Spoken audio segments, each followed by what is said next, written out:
जगदंब जगदंब जगदंब जगदंब जगदंब जगदंब जगदंब छत्रपती खड्गधर कवडीमाळ चापधर वज्र तेज रुद्र।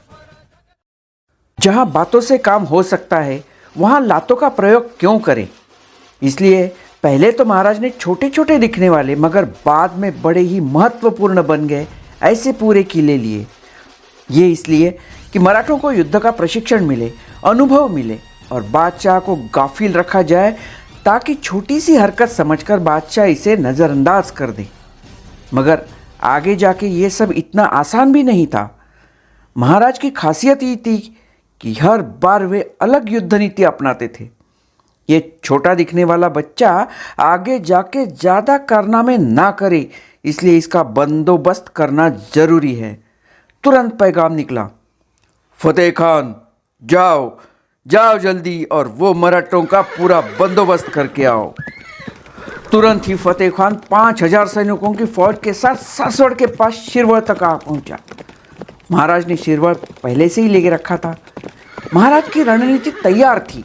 जैसे ही दूर तक फतेह खान की फौज दिखी, तगड़क तगड़क तगड़क घोड़ों की पूरी आहट सुनाई दी। जैसे फतेह खान की फौज पास आ गई, मराठों की सेना में से आवाज आई, भागो भागो। तुरंत सभी मराठे भाग गए। यहाँ फतेह खान का दिमाग खराब हो गया। ये क्या, बिना लड़ाई किए भगोड़े भाग गए? क्या बड़ी बेगम ने हमें इसलिए इतने दूर से भेजा, वो भी इतने से शिवाजी और उसके भगोड़े फौजियों के लिए? मराठे तो लड़ने के काबिल ही नहीं, बिल्कुल काबिल ही नहीं। अपने आप ही फतेह खान को शिरवल का इलाका मिल गया। क्या सही में मराठे इतने कमजोर थे, या इसमें भी महाराज की कौन सी चाल थी, कौन सी राजनीति छपी थी? कैसे भी करके फतेह खान को पुरंदर तक लाना था।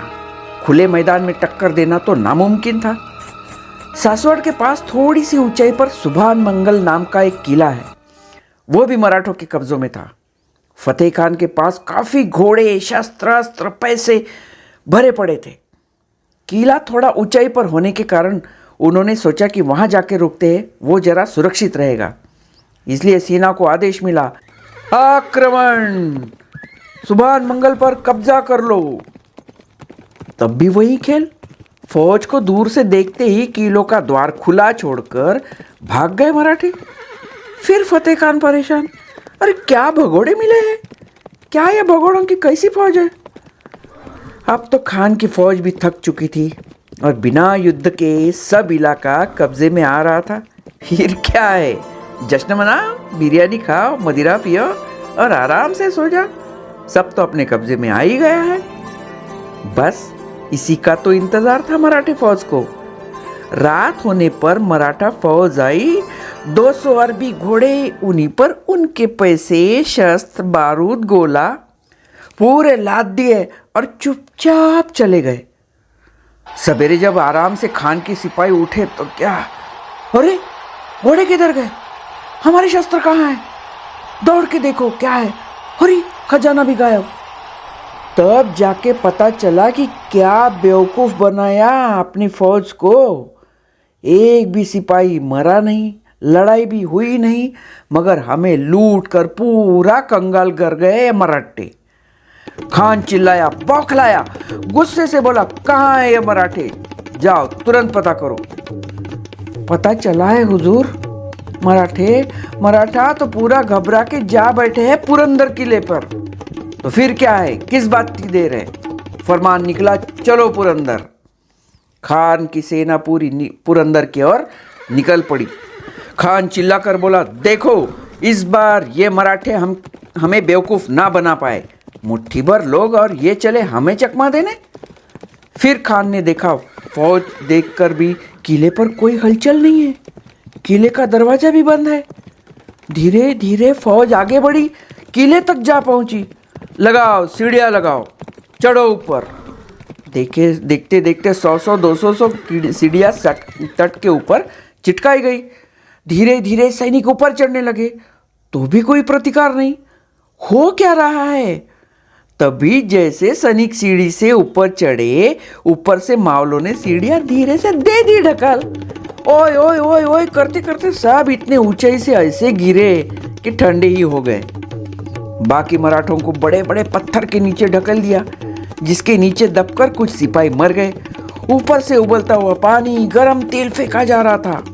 मराठों का अद्भुत शस्त्र था गोफन गुंडा, मतलब गुलेल। हर मराठा बचपन से ये खेल खेलते आया था। पत्थर तो फोकट में ही पड़े थे, बिना खर्चे के शस्त्र जिससे निशाना लगाकर पत्थर फेंके जा रहे थे।